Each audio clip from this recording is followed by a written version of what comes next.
Il est 13h sur votre chaîne de télévision. Mesdames, Messieurs, bonjour. Les titres. Les candidats à l'examen du brevet d'études du premier cycle, BEPC, plongent depuis ce lundi 13 juin 2022 pour les différentes épreuves écrites. Dans le département de l'Atlantique, c'est le CEG2 à Abomey-Calavi, centre officiel retenu dans ce département, qui abrite le lancement. Le condensé des différents plateaux de l'émission Dimanche c'est politique à suivre.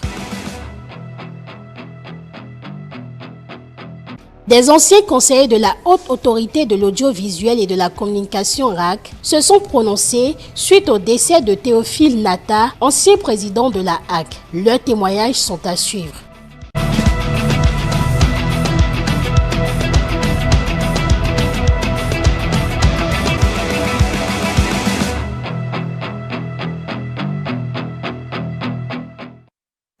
Bienvenue si vous venez de nous rejoindre. L'examen du brevet d'études du premier cycle BEPC a officiellement démarré ce lundi sur l'ensemble du territoire national. C'est le CEG2 Abomey-Calavi qui a accueilli le lancement officiel dans l'Atlantique où 884 candidats composent. Le reportage de Mathieu Bocor et Edouard Kakou. Collège d'enseignement général 2 d'Abomey-Calavi, centre principal retenu dans le département de l'Atlantique pour abriter le lancement des épreuves écrites de l'examen du brevet d'études du premier cycle, session juin 2022. Prise de contact des autorités avec les candidats pour booster leur morale. Suivront respectivement l'étape de vérification des épreuves sous-scellées et leur distribution. Pour cette première journée, c'est l'épreuve de la communication, premier sujet, soumis aux candidats. Nous avons en gros dans le centre 884 candidats inscrits. Nous avons 29 salles de composition. Ça se passe bien, surtout que nous avons la supervision nationale avec nous qui nous a aidés. Tout se passe entièrement bien. Tout se passe en tout cas très bien. Je voudrais passer par ici pour remercier le chef de l'État, le ministre Chabi, le DEC et les 12 directeurs départementaux, sans oublier les soldats, nos enseignants qui ont mis les petits plats dans les grands pour que les apprenants soient là aujourd'hui. Toutes les dispositions ont été prises pour que l'examen se déroule dans de bonnes conditions. L'autorité communale salue les efforts consentis par les acteurs impliqués. La première épreuve de la journée a été lancée. Ça veut dire que tout s'est très bien passé. C'est l'occasion pour nous de remercier sincèrement le chef de l'État, avec tout son gouvernement, qui a beaucoup œuvré pour que nous puissions avoir une année apaisée. Il n'y a pas eu du tout de perturbation. Vous voyez, quand on est organisé, quand on sait bien prévoir, c'est ce que ça donne comme résultat. Les enfants ont composé à bonne date et dans quelques jours auront aussi leurs résultats. Ça, c'est pour le bonheur des différentes familles.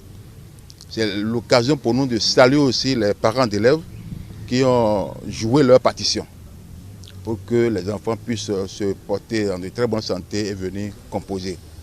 Nous n'oublions pas les différents acteurs du système éducatif, les enseignants et tous ceux qui ont contribué à ce que nous voyons aujourd'hui. Il en résulte que les signaux sont au beau fixe, ici, au CEG2 d'Abomey-Calavi, pour un déroulement parfait de cet examen. Modèle court, modèle long, c'est la dernière année de composition pour les élèves en classe de 3e. Le choix sera désormais fait dès la classe de seconde. Suivez les explications du directeur départemental des enseignements secondaires techniques et de la formation professionnelle dans ce reportage. L'arrêté 012 fixant les conditions de passage, de redoublement et de réorientation des apprenants dans les lycées et collèges d'enseignement secondaire général stipule en son article 4 que les apprenants sont tenus de suivre toutes les matières jusqu'à l'obtention du BEPC. Il n'existe plus de 4e et 3e scientifique ou littéraire. On ne peut pas continuer à toujours fonctionner ML, MC, et dans un établissement, vous avez 3 classes de 3e, il y a 2 classes de ML, il y a une seule classe de MC. Nos apprenants ne s'inscrivent pas dans ces filières-là. Ce sont leurs matières noires. Qu'en serait-il alors des redoublants? Il poursuit. Pour ceux qui vont redoubler, ils vont subir.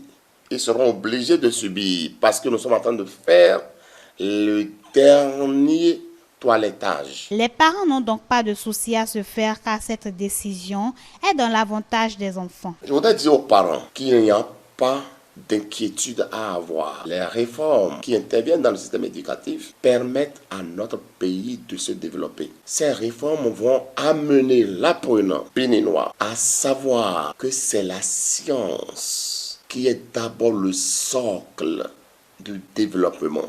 Si aujourd'hui le président Talon s'évertue à ce qu'il y ait les lycées, c'est pour que chacun de nous sache s'auto-employer. La littérature joue son rôle éminemment social, mais la technologie aujourd'hui est ce qui peut aider les pays à se hisser au rang des grandes nations. Cette initiative permet à l'apprenant de maîtriser différentes notions et d'être assez mûr pour faire un choix en classe de seconde.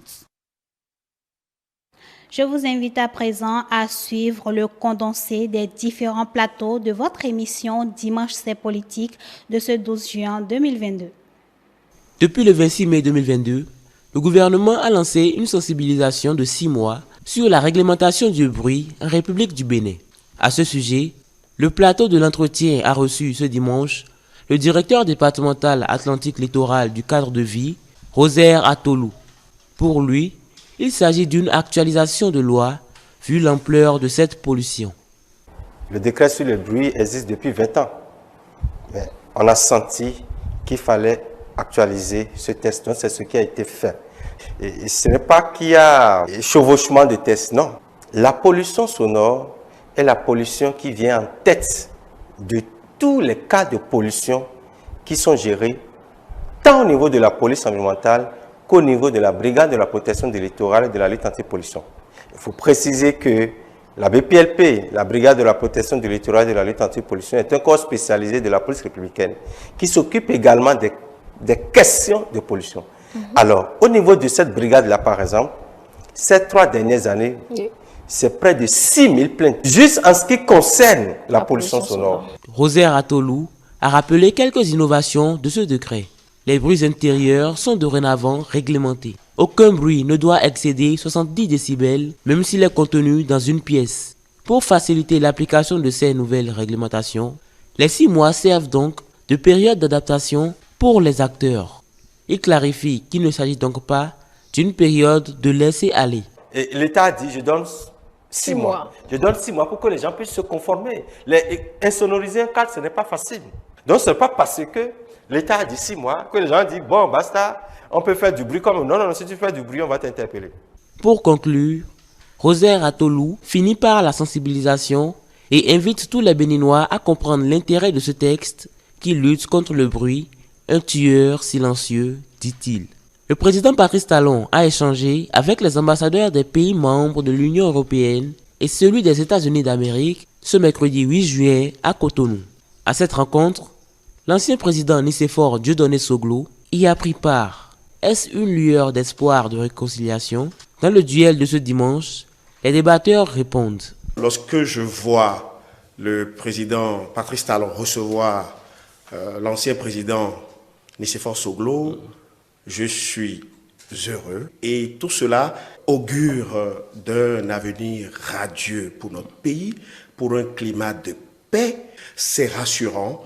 Pour nous, au niveau de l'NFL, c'est notre position. Si ça rencontre, ça peut rentrer en ligne de compte du retour des exilés politiques, du retour ou bien de libérer les prisonniers politiques, nous sommes preneurs. Mais si c'est pour en arriver peut-être à un changement du code électoral, je pense que c'est très glissant pour notre pays. L'autre sujet abordé dans ce duel, la gestion des fonds Covid. Le même sujet a été également discuté dans l'hebdo des éditos.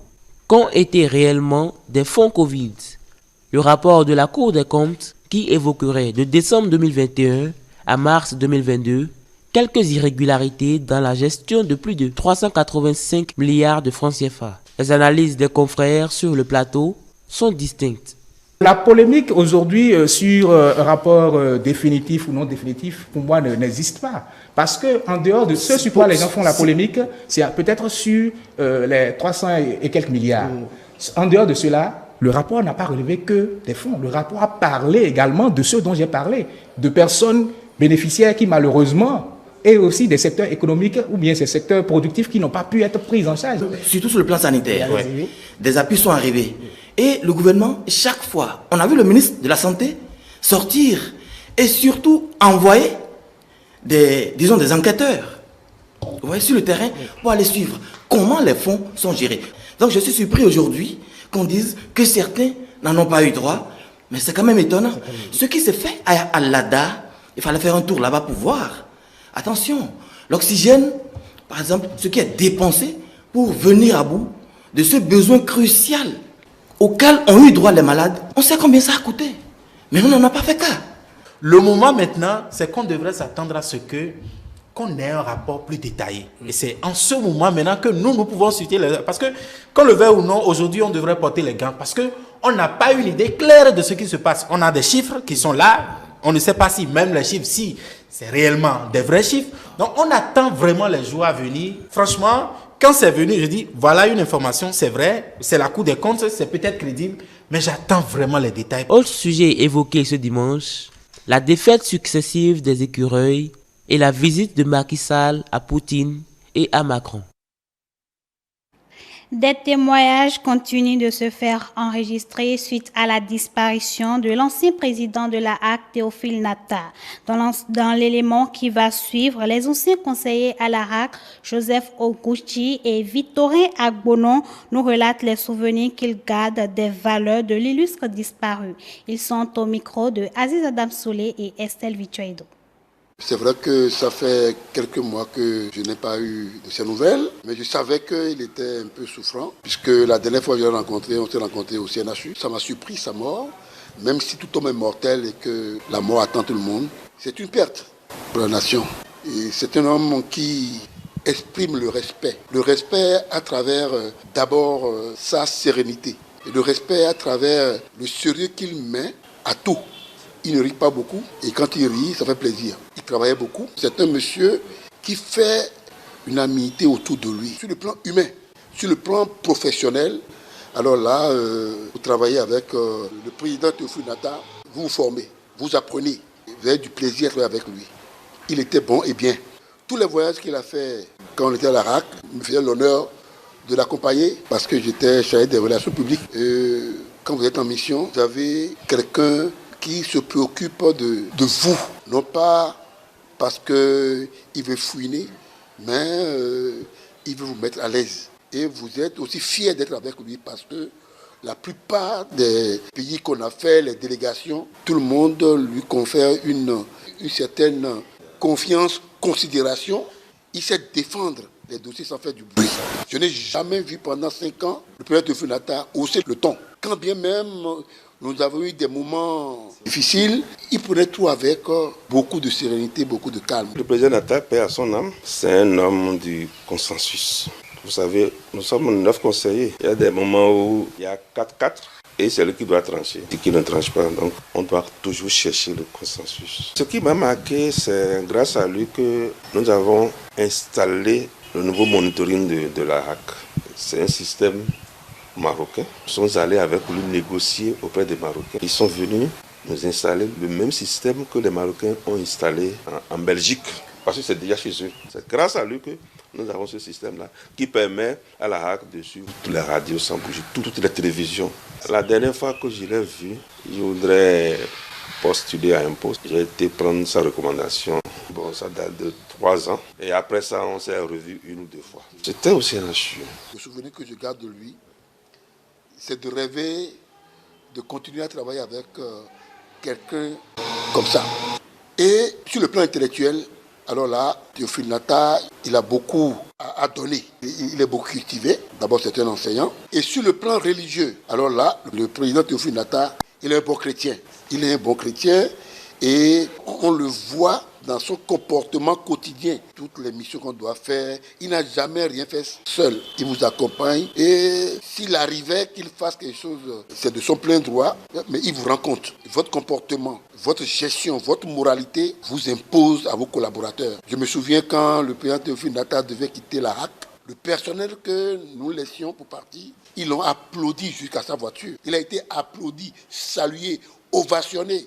C'est un exemple. À toute la nation béninoise de prier pour cette icône-là, de prier pour le repos de l'âme, de regretter, parce qu'il est vrai, on n'a jamais assez de ses parents. Le président Nata, il a fait son temps. Sur le décryptage de ce dimanche 12 juin 2022, le consultant politique Agapit Napoléon Maforican s'est aussi prononcé sur le décès de l'ancien président de la HAC. Il a salué la mémoire d'un grand homme qui a marqué des générations. J'ai une pensée pour une personnalité qui a marqué ces 30 dernières années de notre pays. Pour ne pas dire depuis 90, depuis après la conférence nationale. Il marquait déjà l'histoire, parce qu'en ce moment-là, il était déjà en poste en Algérie comme ambassadeur, mais qui a marqué le monde des médias par son passage à la haute autorité de l'audiovisuel et de la communication. Président Théophile Nata. Président Théophile Nata, qui nous a quittés, qui mérite les honneurs de la République. Mais c'est l'un des meilleurs Béninois que j'ai pu connaître, moi, de mon temps. C'est un Béninois de grande valeur, de haute valeur, de grande humilité, d'une disponibilité terrible. Un père, un homme humain, quelqu'un d'immense. Il lui fait cet hommage à titre posthume. La dernière fois qu'on a échangé, c'est lui qui avait appelé. Il me disait ceci: j'ai cherché votre téléphone, je n'avais plus connaissance de où vous étiez. On m'a dit que j'ai eu télé, je vous ai suivi quelques fois et je suis fier de vous. Continuez ce que vous faites. Il y a un peu plus d'1 an. Et voilà, j'ai voulu lui rendre l'appareil, aller le voir à la maison. Je n'ai pas pu. La nation lui doit des honneurs. Ça dépend de la manière, les autorités qui choisissent. Et il y a sans doute un protocole d'État.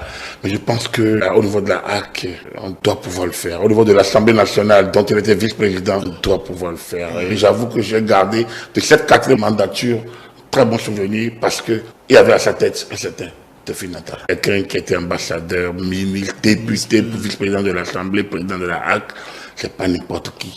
Il est universitaire, donc c'est pour dire que c'est un homme de culture, de plusieurs horizons. Personne n'a, mais j'espère que le Tout-Puissant l'accueillera dans sa céleste demeure. Un public reportage pour clore cette édition. La communauté des enseignants-chercheurs africains qui travaillent surtout sur la question de finances publiques a organisé une cérémonie de remise des mélanges ce samedi 11 juin 2022. C'était en l'honneur de Eloi Diarra et Salifou Yonaba, des professeurs qui se sont donnés au travail tout au long de leur parcours universitaire. Suivez. Ils n'ont pas été que des enseignants-chercheurs. Ils ont été de véritables universitaires. Loin de s'être bonifiés seuls, dans un repli égoïste, ils ont été les figures d'une autre qualité attendue de l'enseignant, quoique pas toujours obtenue, celle d'être des universitaires au service de la communauté. C'est une cérémonie de remise des mélanges organisée par la communauté des enseignants-chercheurs africains en l'honneur des professeurs Eloi Diarra et Salifou Yonaba, 2 enseignants-chercheurs à la retraite. Ce bref témoignage, honorables invités, ne vise qu'à mettre en évidence la disponibilité, l'engagement, le dévouement sans faille des profs Diarra et Yonaba à être au service de la communauté universitaire. Cet engagement ne s'est que trop manifesté dans la fonction administrative qu'ils ont également occupée au sein de l'université. Après divers témoignages, ils ont exprimé leur reconnaissance à l'endroit des initiateurs. On est fiers parce que quand on écoute les uns et les autres témoigner, évidemment, on est content de savoir qu'on a été utile à l'université. On aurait certainement voulu être encore plus utile. Mais dans les conditions de travail qui ont été les nôtres, bon, on peut dire que finalement ce qu'on a fait, ce n'est pas mal et il y a là un motif de satisfaction, quoi. Je suis très heureux vraiment de partager ces mélanges avec mon ami Salif. Donc, auteurs du Nord, auteurs du Sud, eh bien, soyez tous infiniment remerciés. Eloi Diarra profite de l'occasion pour adresser un message à l'endroit de ses collègues enseignants. Soyez de vrais enseignants, comme je l'ai dit tout à l'heure pour le Salif, c'est-à-dire, eh bien, totalement engagés dans le métier et sans recherche d'autre chose que de servir eh bien, les étudiants qui veulent, qui viennent s'abreuver à votre connaissance. Rappelons que ces deux hommes ne se sont pas contentés d'être au service de la communauté universitaire. C'est ainsi que se referme cette édition. Merci de votre aimable attention. Retrouvez-nous sur l'ensemble de nos plateformes digitales, notre site internet, le www.etelebenin.com, notre page Facebook, ETélé en direct, notre compte Twitter, ETélé Live, notre chaîne YouTube, ETélé Bénin et en direct via notre application iOS et Android, ETélé Bénin tout simplement. ETélé avec vous, pour vous.